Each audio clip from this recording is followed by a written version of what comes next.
चलिए स्वागत है आप सबका फिर से हमारे चैनल पर और मिल गए हम आज फिर एक नए टॉपिक के साथ। तो आज हम सीखने वाले हैं कि फ़िज़िकल एग्जामिनेशन क्या होता है और इसमें क्या क्या इंक्लूड किया जाता है। ठीक है, तो अलग अलग जो भी इंस्टीट्यूट है, अलग अलग जो भी कॉलेज है, उसकी अलग अलग पॉलिसी के मुताबिक अलग अलग उसके जो फॉर्मेट दिए जाते हैं। ठीक है, तो ये जो फॉर्मेट है वो हमने सिस्टर नैन्सी नाम की जो बुक है, ठीक है, हमारे नर्सिंग की, उसमें से लिया गया है। तो आप ये फॉलो कर सकते हैं, बिल्कुल इसमें कोई भी एरर नहीं आएगी। ठीक है, तो चलिए शुरू करते हैं आज का फिज़िकल एग्जामिनेशन। तो फिज़िकल एग्जामिनेशन हम उसके चार अलग अलग मेथड है। ठीक है, जो कई सारे इंस्टीट्यूट और कॉलेज में से होता है कि ये जो टॉपिक हमने लिखा है पहला, ठीक है, वाइटल साइन, तो उसके बाजू में ही चार अलग अलग डिपार्टमेंट बनाए जाते हैं।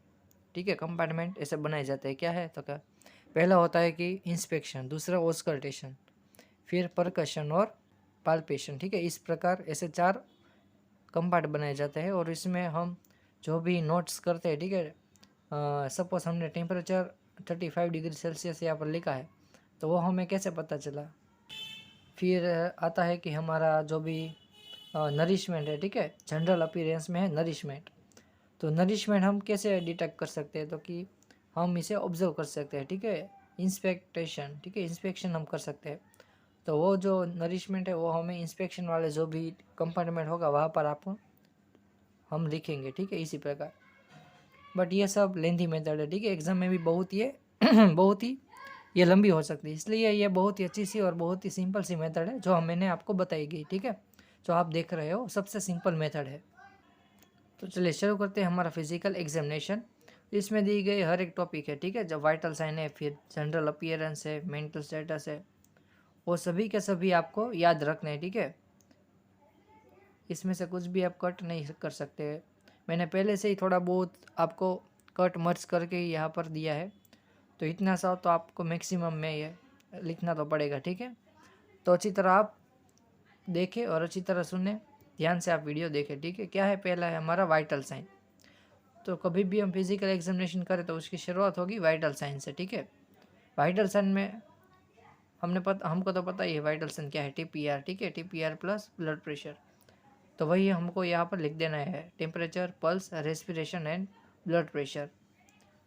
तो वाइटल साइन है जो कोई स्टूडेंट है वो करता नहीं है, क्योंकि ये सब साइन है वो हमको पेशेंट की जो फाइल होती है उसमें से हमको मिल जाती है। फिर आता है जनरल अपीयरेंस, उसमें है नरिशमेंट, फिर है बॉडी नरिशमेंट, बॉडी बिल्ड, फिर हेल्थ और एक्टिविटी। तो नरिशमेंट में क्या है, पेशेंट की नरिशमेंट कैसे, ठीक है, पेशेंट कैसा दिखने में है, झाड़ा है, पतला है, ठीक है, उसी प्रकार हम यहाँ पर लिखेंगे।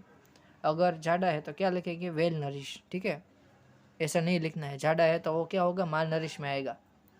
अगर अच्छी तरह है बॉडी, ठीक है, उसका BMI नॉर्मल है तो हम लिखेंगे वेल नरिश। ठीक है, फिर आता है बॉडी फ्लूइड और बॉडी बिल्ड। बॉडी बिल्ड में अगर आपने वहाँ पर लिखा है माल नरिश और हमने लिखा है कि अंडर नरिश, ठीक है, तो बॉडी बिल्ड कैसा आएगा, थीन, ठीक है, पतला है ऐसा। हेल्थ स्टेटस अनहेल्दी होगा, एक्टिविटी भी डल होगी। फिर आता है मेंटल स्टेटस, उसमें आएगा कॉन्शियसनेस और लुक। तो जो भी पेशेंट हमारा, जो भी वार्ड में हमने सिलेक्ट किया है, ठीक है, वो पेशेंट क्या होगा, कॉन्शियस ही होगा।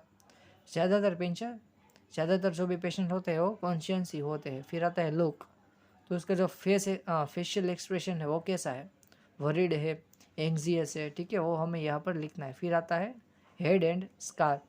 तो हेड एंड स्काल्प में हमें क्या लिखना है, पहला है हेयर कलर और स्काल्प, तो कि हेयर के कलर क्या है वो यहाँ पर हम लिखेंगे, और उसकी स्काल्प, ठीक है, स्काल्प है वो कैसे है, क्लीन है या डेंड्रफ वाली है, उसी मुताबिक हम यहाँ पर लिखेंगे। फिर आता है ईयर, ठीक है, 5 नंबर पे है ईयर।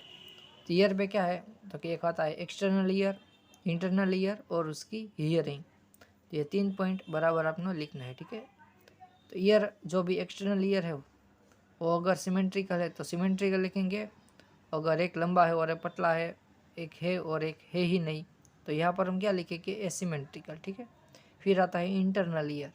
इंटरनल ईयर पे हम चेक करेंगे वैक्स। ठीक है, चेक तो कोई भी यहाँ पर नहीं करता, सिर्फ ऐसे ही सब लोग लिख देते हैं, पर चेक करना अगर पड़े आपको तो कैसे करेंगे, तो जो भी ईयर स्पेक्यूलम आता है, ठीक है, उससे हम ये सब चेक कर सकते हैं। तो इंटरनल लेयर में अगर वैक्स प्रेजेंट है तो वैक्स प्रेजेंट ऐसे लिखना है, एब्सेंट है तो एब्सेंट। फिर आता है हियरिंग, तो यहाँ पर हम लिखेंगे हियरिंग एक्विटी, ठीक है, हियरिंग उसकी बरोबर, ठीक है, नॉर्मल है ऐसे। फिर आती है स्किन, तो स्किन में देखिए, स्किन में है colour, temperature, cyanosis, texture and turgor. तो ये 5 पॉइंट्स यहाँ पर हम याद रखेंगे। स्किन का कलर कैसा है, ब्राउन है, व्हीटिश है, ठीक है।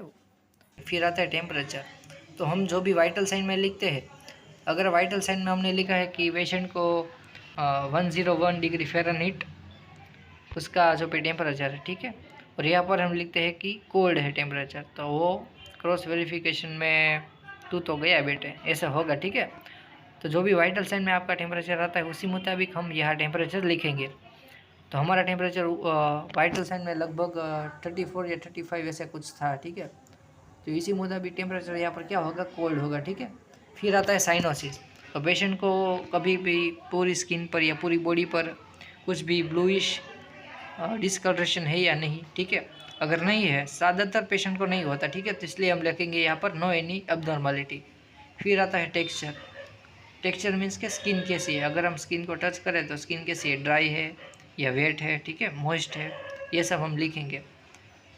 तो फिर आता है टर्गर, टर्गर कैसी है, नॉर्मल, ठीक है। अगर पेशेंट को ज़्यादा डायरिया रहता है, वॉमिटिंग रहती है, ठीक है, थोड़ी थोड़ी देर में उसका डायरिया आता है, ठीक है, तो उस पेशेंट को उसकी टर्गर होगी, वो नॉर्मल नहीं होगी, ठीक है। अगर हम उसकी जो स्किन है वो खींचेंगे तो थोड़ी देर के बाद वो अपनी जगह पर जाएगी, तो इसकी टर्गर कैसे होगी, अबनॉर्मल होगी, ठीक है। उसी प्रकार यहाँ पर अपने टर्गर इंस्पेक्ट करनी है।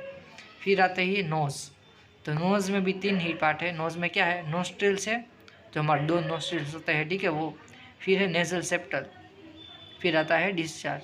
तो ये 3 नोस्ट्रिल्स, तो कि दोनों जो छिद्र होते हैं हमारे नाक के, ठीक है, वो कैसे सिमेट्रिकल है या असिमेट्रिकल, वो यहाँ पर हम लिखेंगे। फिर आता है नेजल सेप्टल, तो कि 2 नोस्ट्रिल्स के बीच में जो भी यहाँ पर्दा रहता है, ठीक है, वो जो पटल रहता है वो कैसा है, अगर वो डेविएटेड है, ठीक है, थोड़ा ओब्लिक में थोड़ा वो कैसा हो गया, ठीक है, थोड़ा अबनॉर्मल हो गया, तो जो भी वो इंस्पेक्ट करके हम लिखेंगे वो यहाँ पर हम देखेंगे। नेजल सेप्टल यहाँ पर कैसा है, नो एनी अबनॉर्मलिटी, और भी आप लिख सकते हैं कि नो एनी डेविएशन, ठीक है, वो।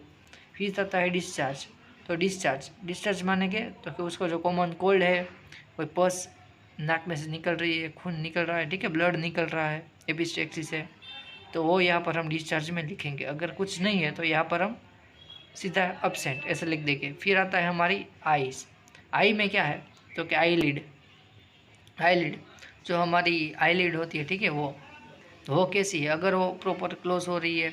कई सारे पेशेंट में देखा है कि उसकी जो आईलिड होती है, ठीक है, वो प्रॉपर क्लोज नहीं होती, जब वो सोते हैं तब भी उसके जो अंदर की स्क्लेरा है वो दिखाई देती है। तो आईलिड यहाँ पर हम लिखेंगे प्रॉपर क्लोज, ठीक है, जिसकी हो रही है उसको लिखेंगे प्रॉपर क्लोज। फिर आता है आईब्रोज, तो जो सिमेट्रिकल होगा, सिमेट्रिकल मीन्स के सेम, ठीक है, अगर एक जैसी दिखने वाली अगर चीज़ है, ठीक है, 2, तो उसके लिए हम सिमेट्रिकल शब्द यहाँ पर यूज़ करते हैं। तो यहाँ पर आता है आईब्रोज, तो वो सिमेट्रिकल है या असिमेट्रिकल। फिर आता है स्क्लेरा, स्क्लेरा वाइट होगी। कंजक्टाइवा, कंजक्टाइवा जो स्क्लेरा के नीचे पार्ट होता है, ठीक है, हम जब कोई भी अगर हम आई ड्रॉप्स डालते हैं तो वो कंजक्टाइवा में भी हम डालते हैं, ठीक है, तो वो कंजक्टाइवा कैसी होगी, इसका कलर कैसा होगा, ये यहाँ पर आपको लिखना है।